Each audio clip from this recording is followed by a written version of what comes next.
Hello. It's Wednesday, November 18th. I am Terry Klein, and this is my weekly live stream. What I do now is I share the stream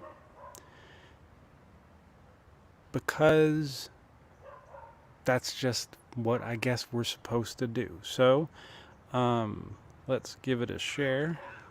Oh, that came through. Let's see what we can do here.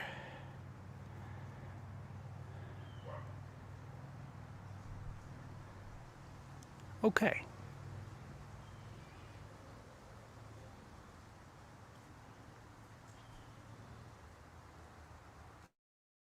No.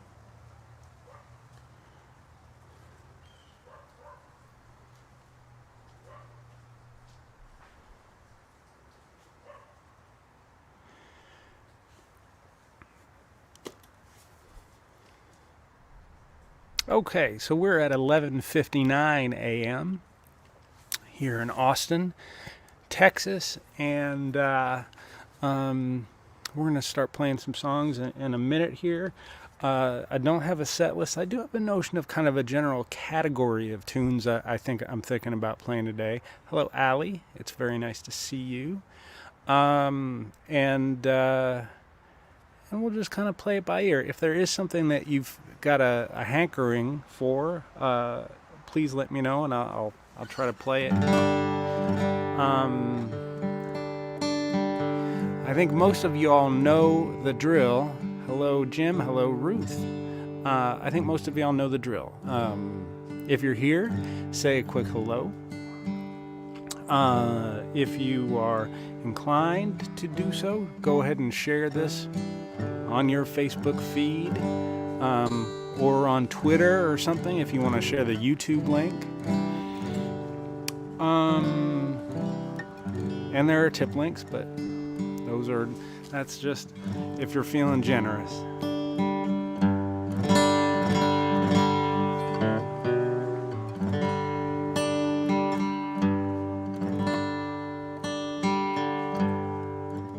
I've had some folks tell me that they've got some other engagements today. Ruth, that's literally just what I was about to play. They've got some other engagements and they'll be watching later. And unlike with shows where when people tell you they're not coming to shows, they can't come because they have some other engagement, like they have yoga or something. I kind of appreciate it when people tell me that they won't be on the live stream. Who knows why?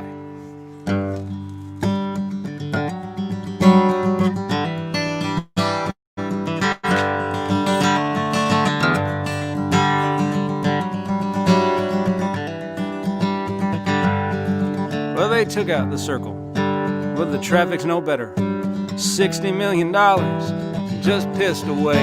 You sit for an hour, the baby fills her diaper, but that Huggy ain't leaking. So I guess we're okay. And at Ferretti's in Brewster, roast beef and salami, sliced to perfection, that IBP meat. And folks stand there waiting, and two Nicks and Tivas, a little hungover, maybe 1/3 asleep. On a thin strip of sand, out in the Atlantic, you can sin like the Kennedys did. Provincetown salt boxes shimmer in sunlight. There's a suicide fence on the Sagamore Bridge. There's a suicide fence on the Sagamore Bridge.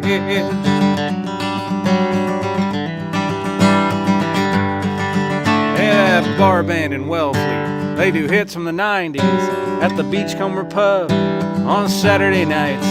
It's like an ad for Viagra. They play Bush and Nirvana, hit on the barflies and get lucky sometimes. And the rich folks from Chatham, well, they don't like poor folks. Say affordable housing, it won't happen here. And in their black E350s, when they've had 4 too many, they speed on the back roads and T-bone the deer. On a thin strip of sand out in the Atlantic, you can sin like the Kennedys did. Provincetown salt boxes shimmer in sunlight. There's a suicide fence on the Sagamore Bridge. There's a suicide fence on the Sagamore Bridge.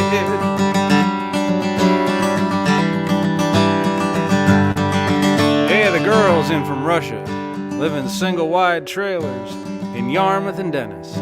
On summer J1s, they make $4 an hour, serving crab cakes at parties and repel the advances of husbands and sons. And on Labor Day weekend, locals stand on the bridges, waving goodbye at the folks on Route 6. Then they head back to their houses, feeling smug satisfaction, mix Coke and Evan Williams, and scream at their kids.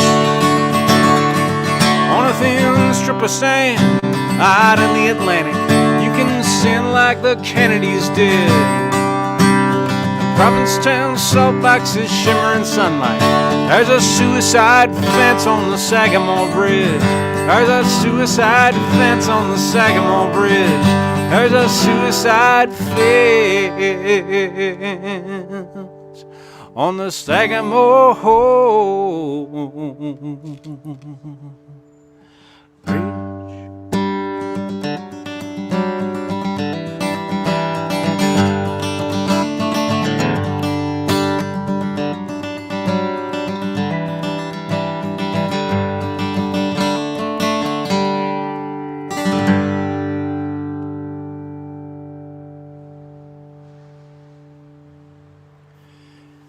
It's Wednesday, November 18th. We're live here on Facebook. We're also live over on YouTube. I am hoping that the sound quality is good and that the video quality is good and not jumpy. It is a roulette game every week. Last week, I think we had just fantastic sound. The week before that, the sound was shaky. You just don't know.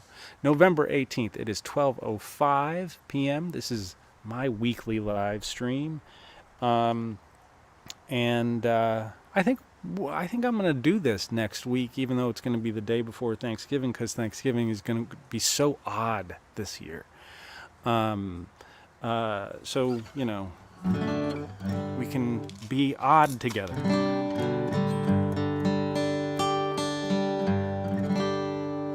One of the things I'm noticing as I sit here is, and that perhaps you are noticing as well, is that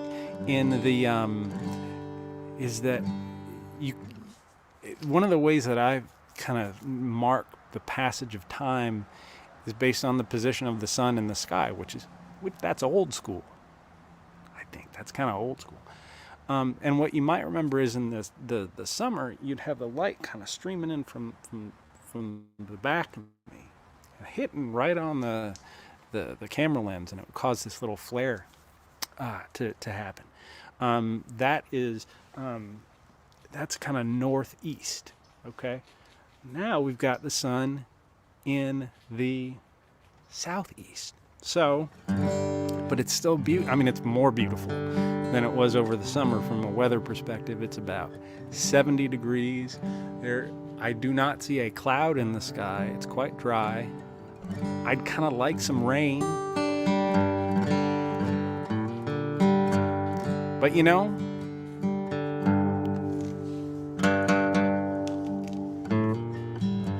so my notion today is I'm going to play some songs that I'm starting to have a couple of concepts of what's going to happen after the pandemic. I'm letting myself think about that.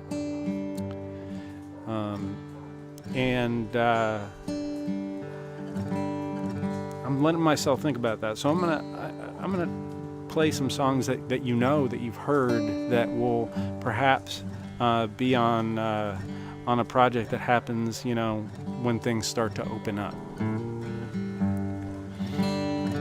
We'll see. But again, regardless of what my plan is, if there's something that you would like to hear, please drop it in the comments.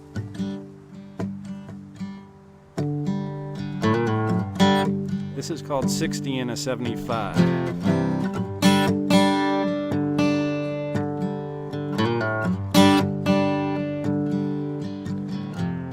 Last night's show had an itch in my throat.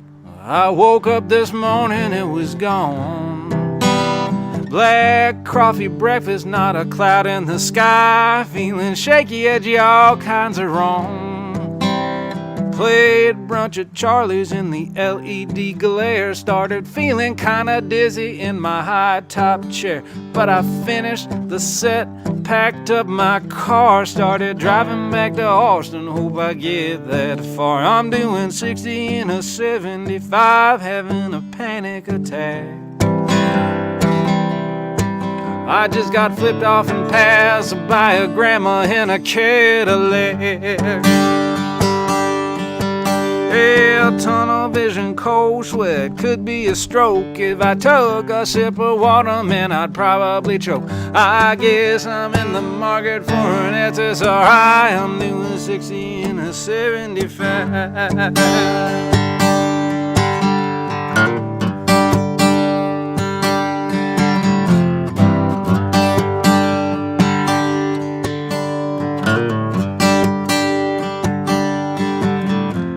I think of pulling off, maybe making a call. Don't know to who or what the hell I would say. Maybe try to sing a little, might calm me down. Sorta better not bet, okay. By the time I hit the brasses, things are evening out. I try to listen to some music, but it's twist and shout. That's a little too much, and the sun's in my eyes, so I skip it, and the next one's waiting round to die. I'm doing 60 in a 75, having a panic attack. I just got flipped off and passed by a grandma in a Cadillac. Yeah, tunnel vision, cold sweat, could be a stroke. If I took a sip of water, man, I'd probably choke. I guess I'm in the market for an SSRI. I'm doing 60 in a 75. I guess I'm in the market for an SSRI. I'm doing 60 in a 75.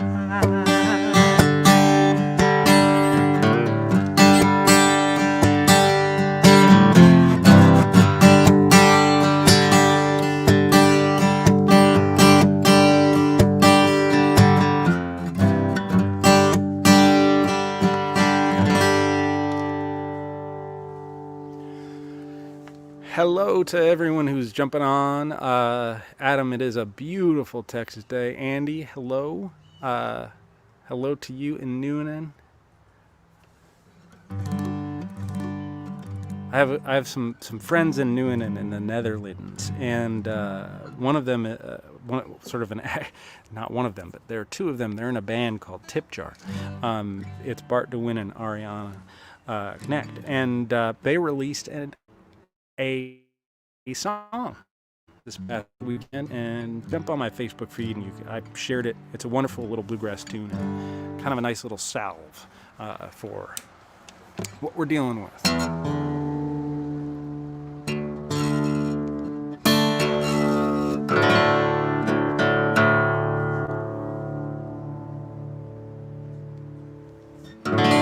So again, my notion today is I'm going to just be playing some songs that might find their way onto the next recording project that I do.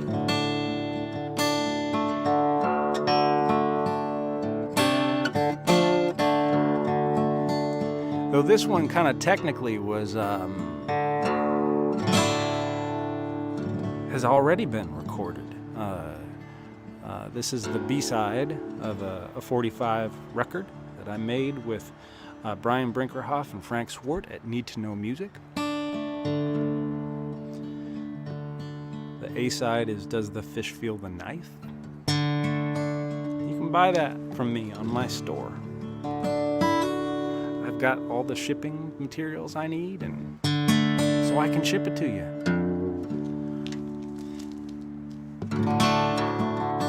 But this is called $1, 2 quarters, and a dime.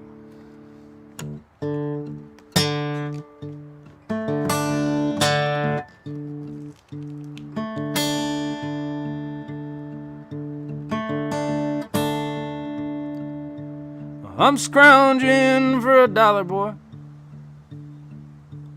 I'm scrounging for change.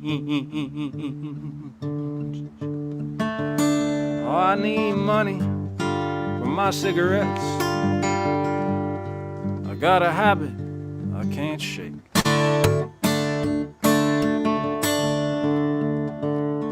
I'll just be grateful it's nicotine and not the stuff they sell up Ardmore Way. I'll look between the cushions, boy, and check the bottom drawer.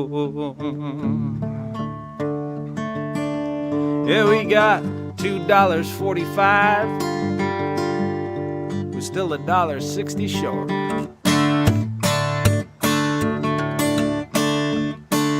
Oh, but don't bother checking the pickle jar.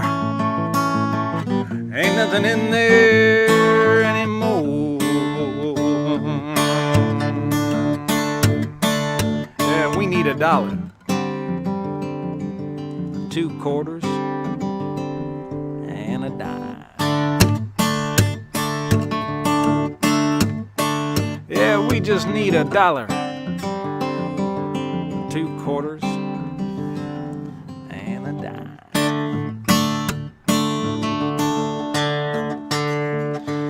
Oh, I don't have a license, boy, but just take my mama's car. Yeah, she's with her man down in Hermosa. He runs his book out of a bar. We'll just head over to Diaz Market, boy. That's okay. It ain't that far. Well, I take a pack of L&M's. I'm sorry about all this change.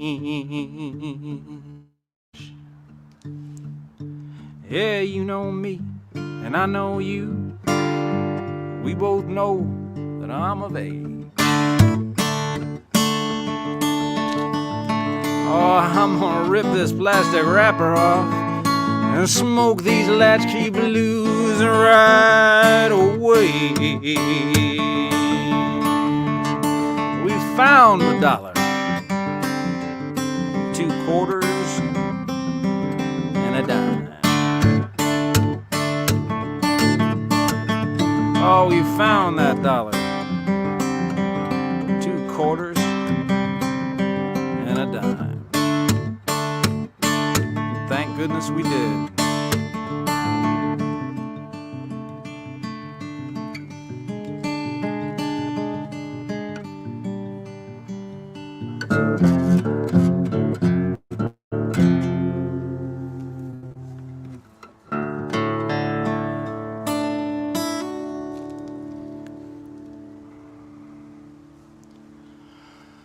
So that is called $1, 2 quarters and a dime.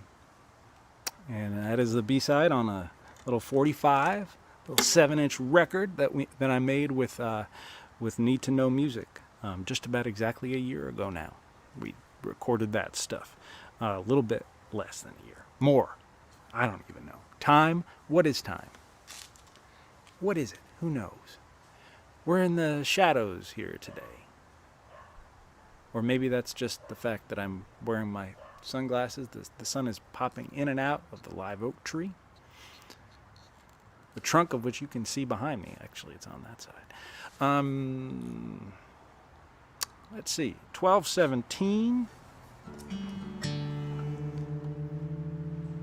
12:17. We're playing some songs that are. Wow, that was cool. We're playing some songs that are threatening to perhaps be on the next project. Nothing is settled yet, but you know, which is fitting. Not a whole lot is settled.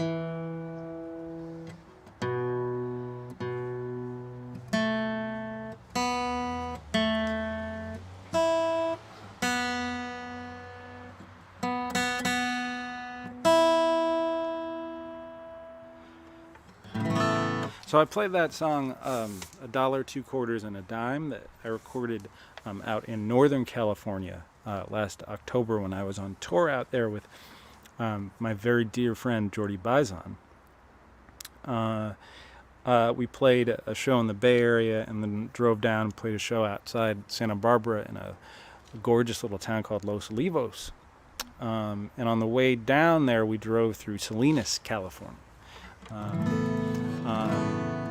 Salinas, Gilroy, all these places, you know, on Highway 101, San Luis Obispo, and we were driving along the highway. I think it was south of Salinas, and there was a truck laden with one of the most glorious agglomerations of red bell peppers I have ever seen. Dave Wilcoxon. I miss you, brother. We'll see each other before long, I suspect. And so I saw that truck full of bell peppers, and I think in that moment, this little tune was born. It's called Salinas.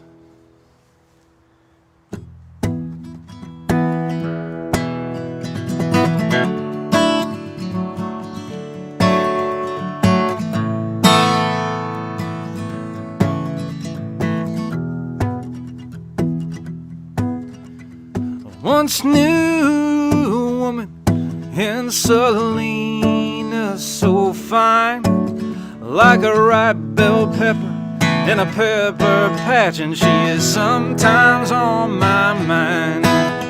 In this rusted old grain truck to Monterey I ride, in the cannery I work, in the cannery I'll die. Sweet Eliza on Friday, sweet Shane on Saturday, they give me some of their loving, I give them most of my pay. Oh.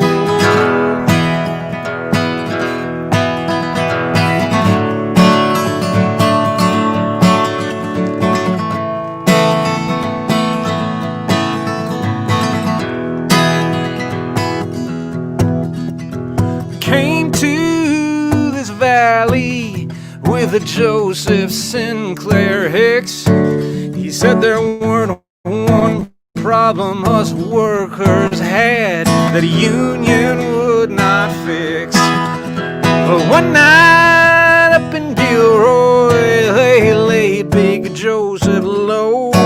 They say they caught him in the stable with the foreman's wife, but that don't sound like Joe. Sweet Eliza on Friday, sweet Jane on Saturday, they give me some of their loving, I give them most of my pay. Oh.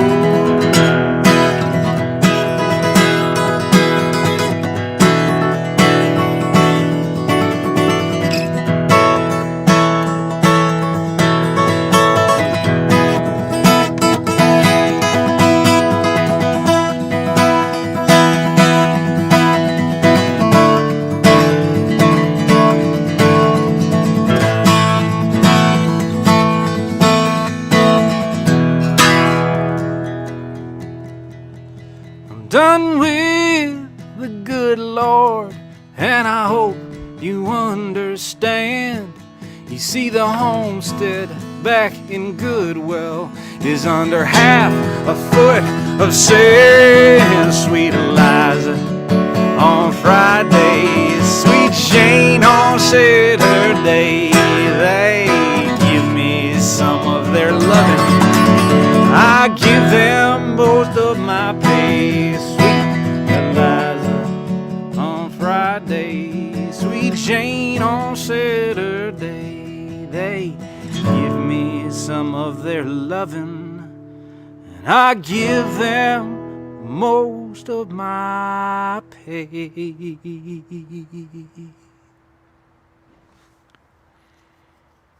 So that's Salinas.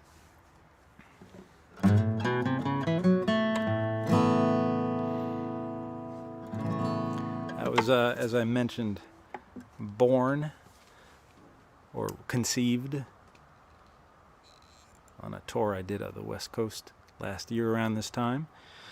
I'm heartened by the good news about a vaccine that we're hearing that will enable us all to get out there safely and responsibly really soon. Dave Wilcoxon, I am taking some requests. Gosh darn it, I am. If you want to hear something, Dave, you just let me know. You've been good to me. You've given me shelter in storms. You've been good to me.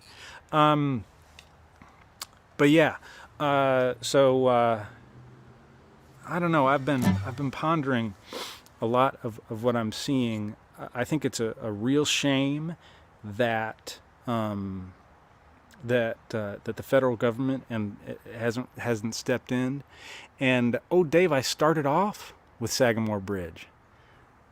I'm not sure if you can rewind this, but if you want to like go and like make a sandwich or something and come back when we're done at 1, if you go to the very first tune, that's Sagamore Bridge.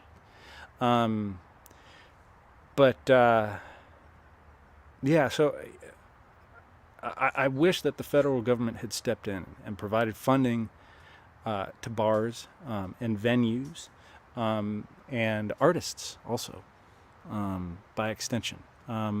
I think that would have been the smartest, most responsible thing to keep us in our houses, to keep us out of gathering spaces where this evil thing can spread. That would be the smartest thing to do. That would be the smartest thing to do. In the absence of that, though, here's what I'm going to say to y'all. If you are a musical artist who does not rely upon playing music as your primary source of income, don't play shows. I don't care if it's outside or inside or what. Number one, gatherings of people, not tremendously responsible. Number two, you're taking a gig from somebody who does need that money. Okay? So, if playing music isn't your primary source of income, don't play a show. Don't do a house concert. Don't do any of that stuff. It's irresponsible. And it puts your fellow humans at risk. If this is your primary source of income and this is the only way that you can make a living, then you got to do it. And I understand that. I wish the federal government would step in and support you. But I know that there's a lot of stuff I wish. So that's one thing. Number two, for a long time, kind of in the early phases of this whole thing, I would have conversations with people and they'd say, you know what? I'm not going to shame somebody for not wearing a mask. I am. Wear a goddamn mask. If you're out in public, in a gathering of people, wear a goddamn mask. It's stupid not to. You're a stupid person if you don't. Period. So though, I have those opinions about things. I would also say that I think that in-person school for middle school kids and for high school kids is stupid. Not a good idea. I think that elementary school kids, just based on all the science that I've seen, both as to the disease and as to the really, really deleterious social effects of having kids have to be at home, I think elementary school kids should be in school. I think that we should repurpose middle schools and high schools and have those little kids in elementary schools kind of spread out so we can do safe social distancing kind of stuff. It's so remarkable. I mean, we've lost 250,000 people, right? 250,000 people to this. 250,000 people. And New Zealand is like open, like they don't have this anymore. Vietnam, open. They don't have this. And you might be like, but my freedom. I doubt very many of you watching me, who know me, who are my friends, are saying that. But my freedom.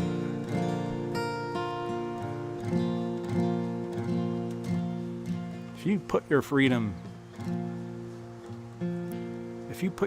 ahead of the well-being of your fellow citizens and your fellow humans, I want no part of you.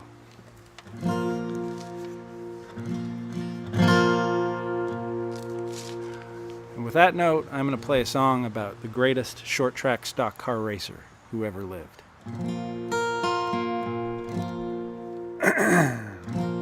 At least in North America. I don't know. There might be short-track stock car racers in Romania who are more able. But I doubt it. This is the Ballad of Dick Trickle. Well, Dick Trickle, he was from Wisconsin Rapids. He had 1,200 short track racing wins. Ohio, Indiana, Illinois, and Missouri. He tore up the whole Midwest, Dick Trickle did. He tore up the whole Midwest, Dick Trickle did. Dick Trickle, from the first time he saw racing, he knew he was put on earth to drive. He bought a 1950 Ford after saving up his money, put an engine in from 1949. Put an engine in from 1949. Dick Trickle, yes, he had some racing stories. Like that one time he blew a water pump. A fan drove down to the pits, gave him his to borrow. Dick Trickle gave it back after he'd won. Dick Trickle gave it back after he'd won. Dick Trickle, he drank 40 cups of coffee. In his helmet, y'all, he had him drill a hole. Put a lighter in his race car when that yellow flag was waving. He coasted along and have himself a smoke. He coasted along and have himself a smoke. But Dick Trickle, yes, he'd get the call from NASCAR at 48 ripe old years of age.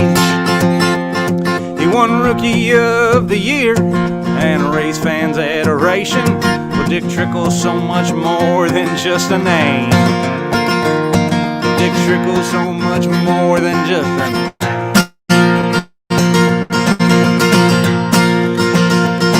Dick Trickle, he climbed out of the race car. Last time he was 61 years old. And he went on 11. His chest, it was a hurtin'. What it was, y'all, the doctors didn't know. What it was, y'all, the doctors didn't know. Dick Trickle, he's in the lonesome graveyard, in his pickup truck, his hand on the gun. Well, he called up the dispatcher, said there's gonna be a body. Dick Trickle, he said, ma'am, I'm the one. Dick Trickle, he said, ma'am, I'm the one. Dick Trickle, he was from Wisconsin Rapids. He had 1,200 short track racing wins. Ohio, Indiana, Illinois, and Missouri. He tore up the whole Midwest, Dick Trickle did. Tore up the whole Midwest, Dick Trickle did.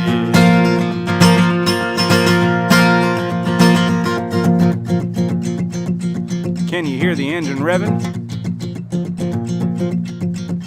I hope they let Dick Trickle smoke up in heaven. That is the Ballad of Dick Trickle.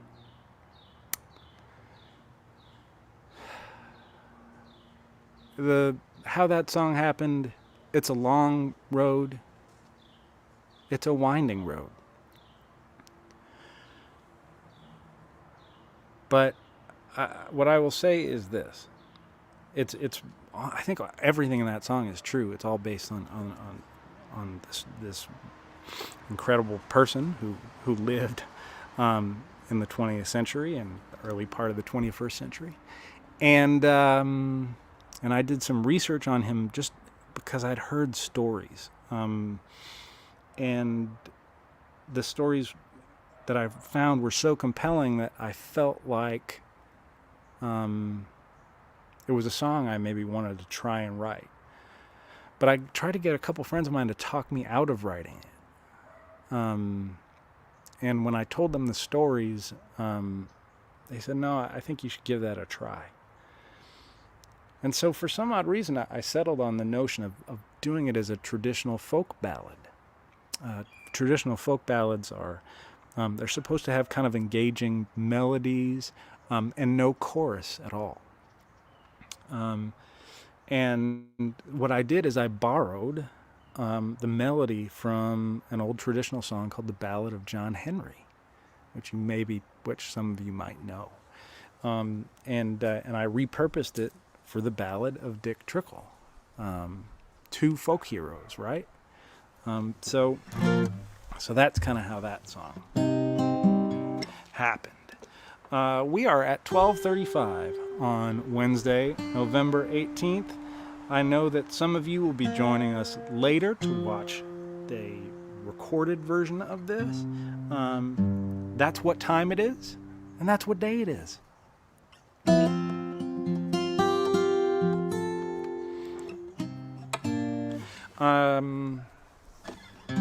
But thank you all so much for joining me here live. I really appreciate it a lot.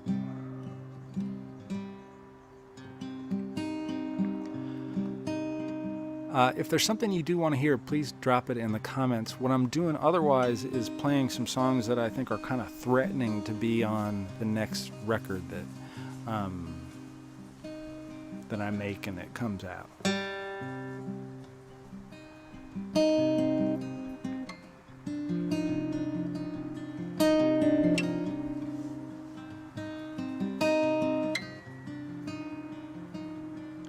I met Cheryl at a bar on Delancey. It's a straight line from that night to this here cell. Was a good-looking kid from Riverdale, just hit 26. Had a job at a private bank, paid me pretty well. Oh, but she looked just like she'd stepped out of a movie by Louis Malle or Jean-Luc Godard. And she smiled when I asked her for her number. She said, here it is, just don't break my heart.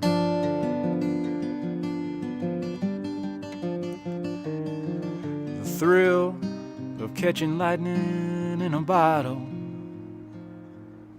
ends in ashes and a black mark on the ground.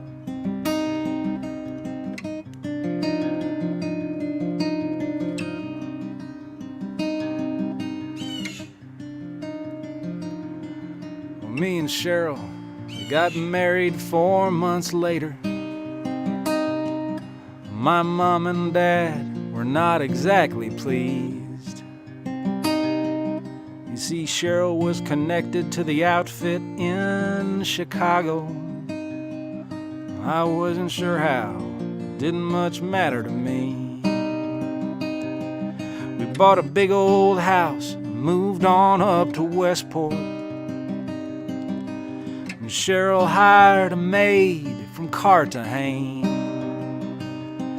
And my job at the bank, it kept me busy.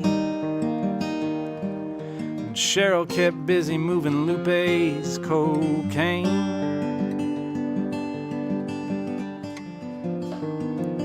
The thrill of catching lightning in a bottle ends in ashes, a black mark on the ground.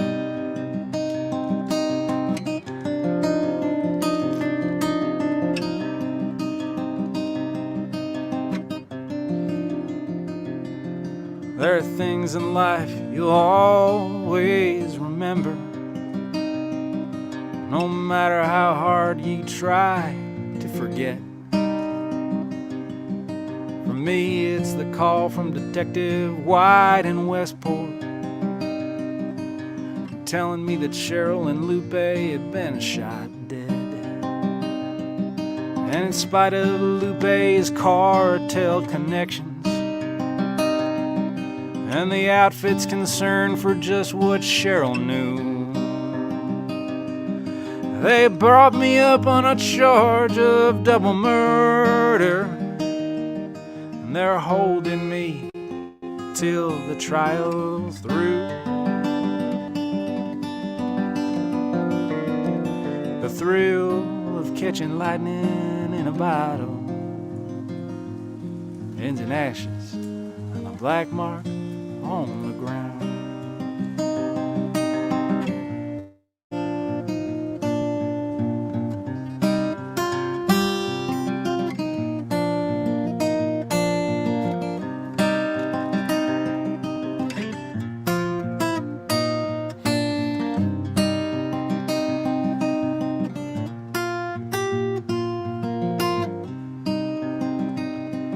Well, I doubt I can make it here much longer. I suspect I'll meet my end in this here cell. St. Peter, I won't need that spot in heaven. I'd rather be with Cheryl down in hell.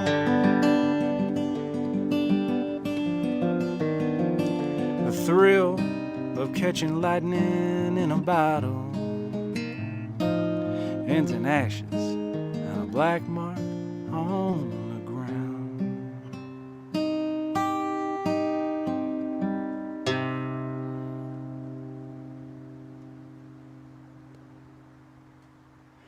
Well, okay, so I just got a little pop-up message. And what it says to me is that we're having trouble streaming to Facebook. This may be an issue on Facebook's end. Is it possible the stream was ended or deleted on Facebook? StreamYard asks me. We'll keep trying and let you know if it's resolved.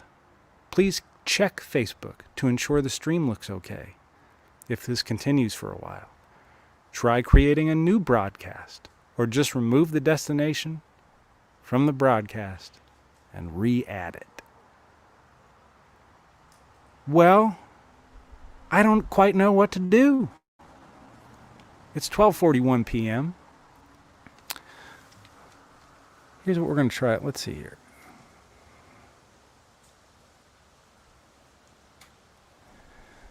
So if you're watching this on YouTube and you're able to jump over to Facebook and check and see, I will do it also, and check and see if we're having streaming difficulties. That would be great. It's interesting that it's a Facebook specific problem. It's interesting. Yeah. So let's see here. Let's see what's going on. We're doing some investigation here. Technology, we are, let's see.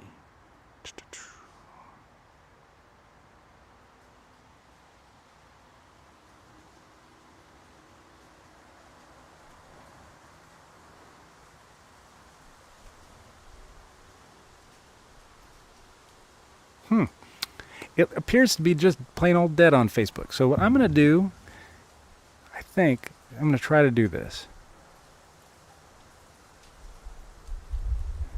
is get onto Facebook and see if we can add it. I'm sorry to y'all on YouTube who are enjoying this. Let's see.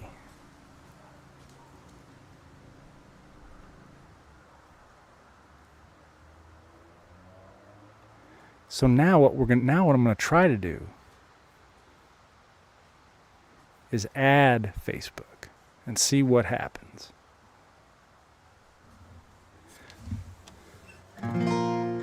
So, okay, I just tried that and maybe it will work. For some odd reason, the Facebook feed went down during the last song. It just died on me. But I think it's back now. We've been live on YouTube this whole time. So one thing that would be really awesome, it would be helpful to me just generally, is if you're a fan, if you like my stuff, just jump on over to YouTube and do a search for me, for Terry Klein. And what you're going to find is there's a little channel with my mug, my picture on. And you can subscribe to that channel, and then you can watch on YouTube. There have been times I've noticed that the stream quality has been better on YouTube than it is on Facebook. So think about that. Yeah. And there are also people who consider YouTube to be a less malevolent platform. Is that right? I mean, I think that's right. So after those technical difficulties, we should be back on Facebook. We've been live on YouTube this whole time. We're playing songs that are threatening to be on the next record when that happens. I'm also, if there's something you want to hear, let me know. It's fall here. See this leaf? It just fell right. Listen to it. Just fell right on the little trackpad. All right, I'm gonna play a song called Such a Town. The last song I played, which you missed if you were on Facebook because Facebook dropped the feed, was called Cheryl. This is called Such a Town.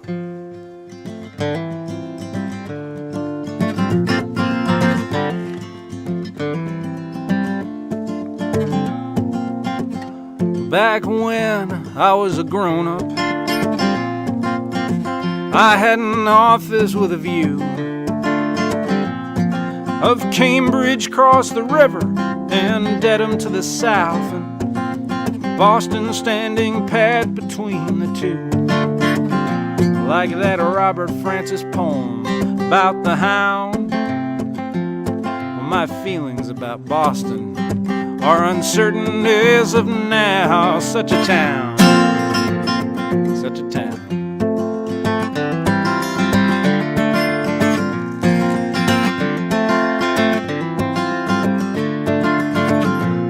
Yes, Fenway Park was crumbling and neglected, and they turned off the Citgo sign.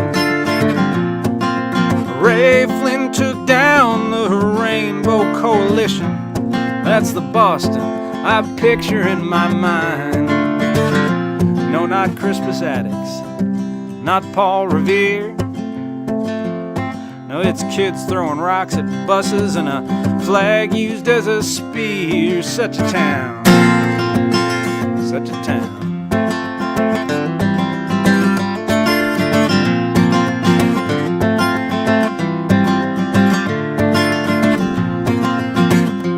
Yeah, my folks split up in Boston. Boston cut me deep and made me bleed. But I got married in Boston, and my kids were born in Boston just like me. The home of Justice Margaret Marshall and Bobby Orr. The plowing stars, the burn Doyles and the Fours. Such a town, such a town. They closed Doyles though, so R.I.P. Doyles.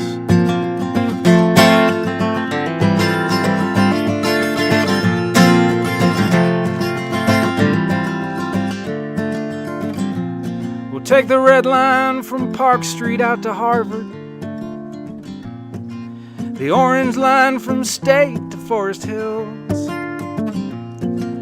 One thing I know about Boston, if I play this song in Boston, well, it might just get me killed. Thank goodness Whitey Bulger's dead and gone. Here's to Kevin White, the Pixies, and Robert Gould Shaw. Such a town, such a town, such a town. Oh.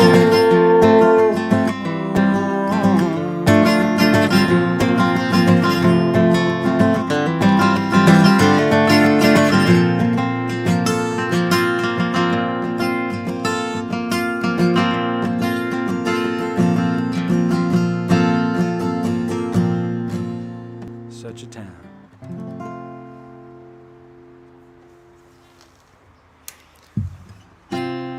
There's Lindsay.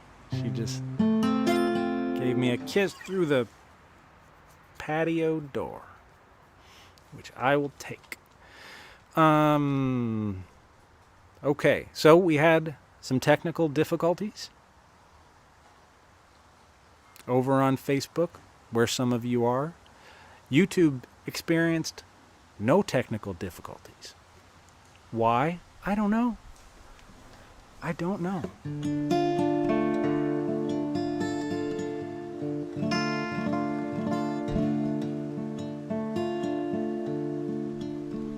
Let's see. I haven't talked a whole lot about what I'm reading or what I'm listening to or watching. And I will say that. I'll talk about that and maybe play a couple more songs, maybe one more, not sure. I'm just about finished with As I Lay Dying by William Faulkner, which is an absolute masterpiece, and I feel like I would need to read 5 more times to get everything out of it I would need to get out of it. It's a great, great, great book. And if you're a songwriter, if you write songs, I would suggest reading Faulkner. Something about reading Faulkner really, I think, helps to activate the muse somehow. Just read good books. Read everything. That's what he said. So we got that going on. I continue to just listen to a lot of jazz. I'm not in kind of a big singer-songwriter listening phase right now for whatever reason. Just listening to a lot of jazz. What Miles Davis quintet, kind of 60s era Miles Davis, a lot of that. And what other stuff has really been kind of hitting me? Brad Mehldau, I think is how you say his name. Just a great pianist. And Bill Evans, always Bill Evans. I started learning how to play the piano somewhat recently, and just in part because I find Bill Evans to be mind-blowing. And I thought, I want to try to learn how to play guitar the way that Bill Evans played piano. And then I thought, well, no, why don't I just try to learn how to play piano? So, we'll see what happens with that. This song is called Does the Fish Feel the Knife?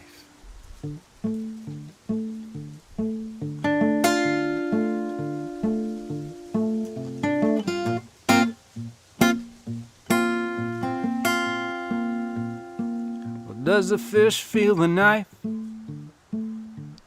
That's what she asked me, and I did not know how I should respond.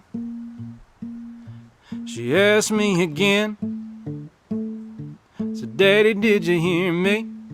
And the answer that I gave would get it wrong.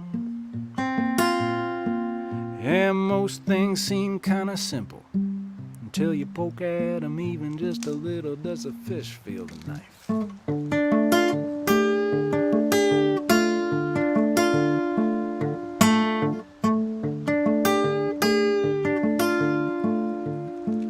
What happens when we die?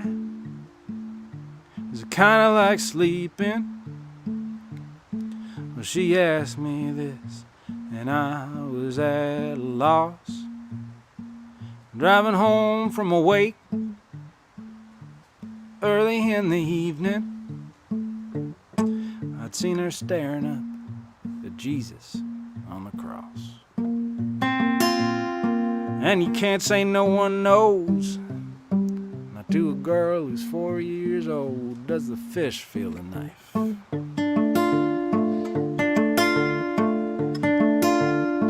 You need a license to drive a car, to shoot a buck, to cut a man's hair. But anyone can have a kid.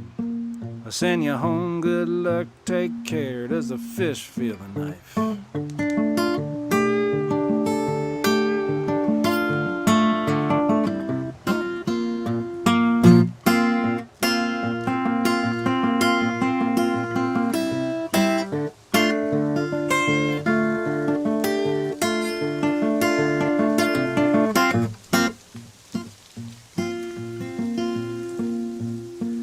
Daddy, who's that man? Why's he always on the corner? She asked me as we sat there at the light. A cardboard sign, spare a dime or a quarter. Man, there's so much in this world that just ain't right.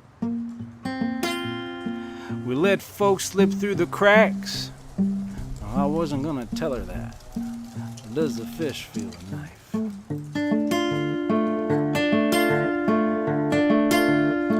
You need a license to drive a car, to shoot a buck, to cut a man's hair. But anyone can have a kid.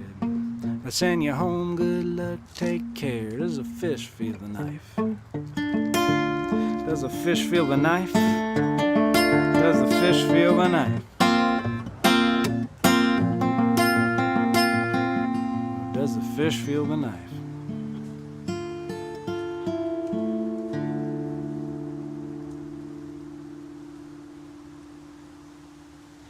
So I played the B-side of the 45 record that song is on earlier. That is the A-side of the little 45 record that I put together with Need to Know Music, a wonderful little independent record label out in Santa Cruz, California. And if you like 45 records and you want to have a little collector's item, it's got a beautiful piece of folk art on it by Lamar Sorrento on the cover of it, a picture of me. And you like 45 records, I'll send you a signed, numbered copy.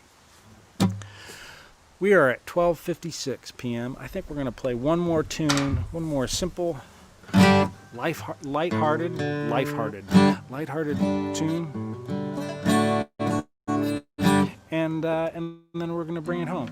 I did not mention during the last break what we're watching. We just started in on the most recent season of The Crown. The second episode we watched last night, and that's just they do a really good job with that. They do a really good job with it. Beautifully shot, beautifully written. And I'm not a big Royals obsessive person. I've never really cared, but I guess that's what makes good TV. Thank you all so much for being here. I'm sorry for those of you on Facebook how there was a little hiccup in the middle. I have no idea why that happened. There was no such hiccup on YouTube, which makes me happy. For those of you over on YouTube, we'll be back next week. A little pre-Thanksgiving action. Maybe I'll play a Thanksgiving song or two. Can be done.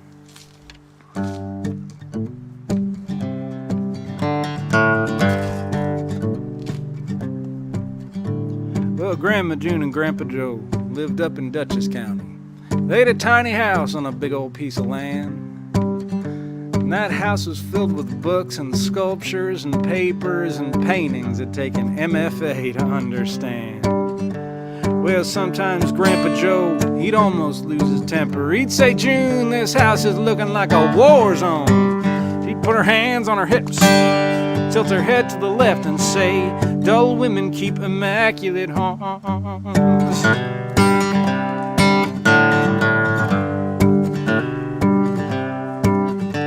Well, Grandpa Joe passed, and oh, how she missed him. That tiny house became a shrine of their love. And then she started adopting dogs and cats and hamsters. They kept her company along with the good Lord up above. But Daddy didn't like it, not for one single second. He said, Mama, what on earth is going on? She put her hands on her hips, tilted her head to the left and said, dull women keep immaculate homes. And she said, oh, I've been so blessed. Yeah, there's joy in this life, and you can find it if you're willing to make a mess.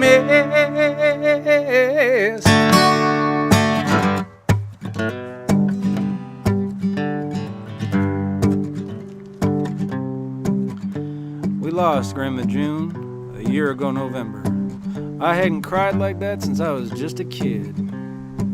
We all met up at Uncle Milton's and drank and sang together, told off-color jokes like Grandma June would have did.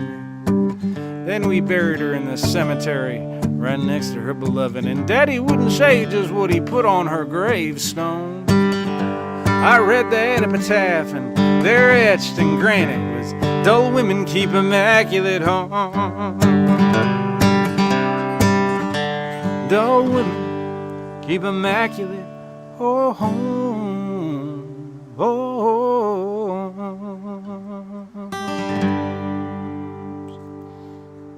Y'all have a good rest of your week, and I will see you next week.